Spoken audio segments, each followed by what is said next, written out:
A maioria dos brasileiros consome sopas menos de uma vez por semana. É o que aponta um estudo da empresa global de inteligência de mídia Mintel. E mesmo quando optam por essa refeição, a preferência é por prepará-la em casa.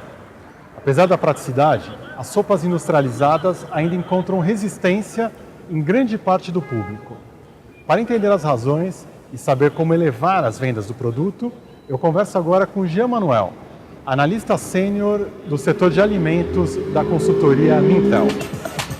Jean, o estudo coordenado por você mostra que a frequência de consumo de sopas ainda é baixa no Brasil.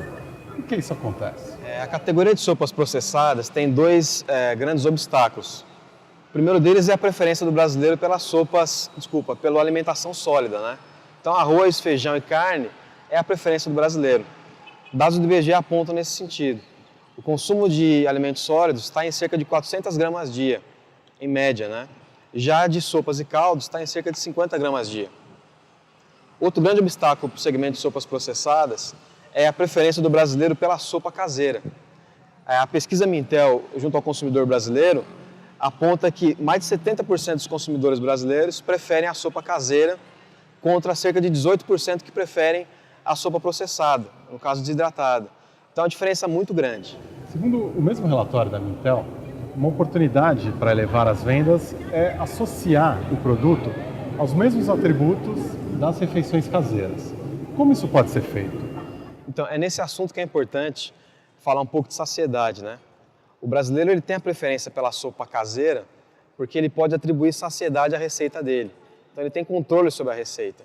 Já as sopas processadas já não tem esse item, né? A pesquisa Mintel junto ao consumidor brasileiro aponta que a grande parte dos brasileiros não associam saciedade às sopas processadas. Então, uma das soluções é tentar transformar essa fraqueza em força, como, por exemplo, a marca Nissin fez com o macarrão instantâneo.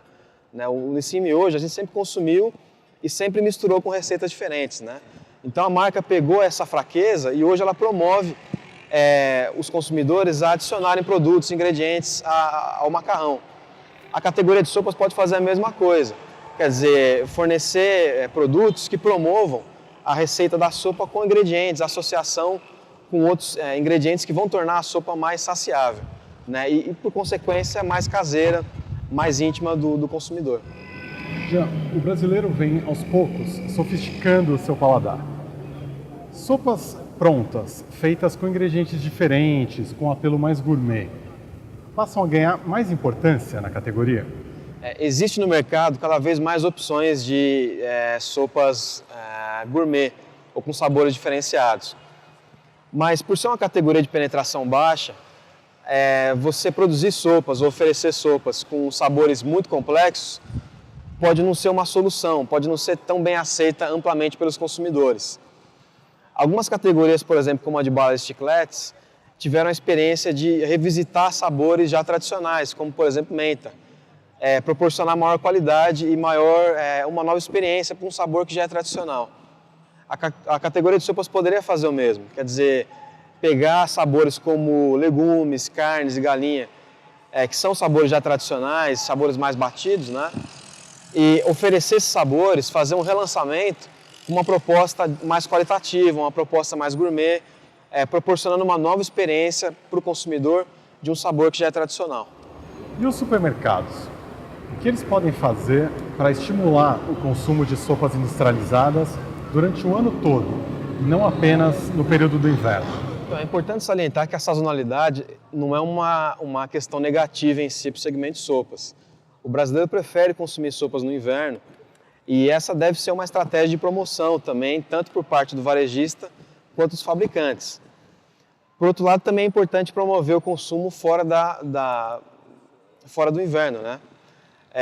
Para isso, o varejo, os supermercados, por exemplo, podem estimular o quê? A diluição dos SKUs da sopa no supermercado. Então, por exemplo, colocar SKUs junto às verduras e legumes, junto às carnes e pães, por exemplo, como a categoria de queijo ralado faz. Muitas vezes você acha queijo ralado nas seções de macarrão e molhos, e não só na seção de queijo ralado.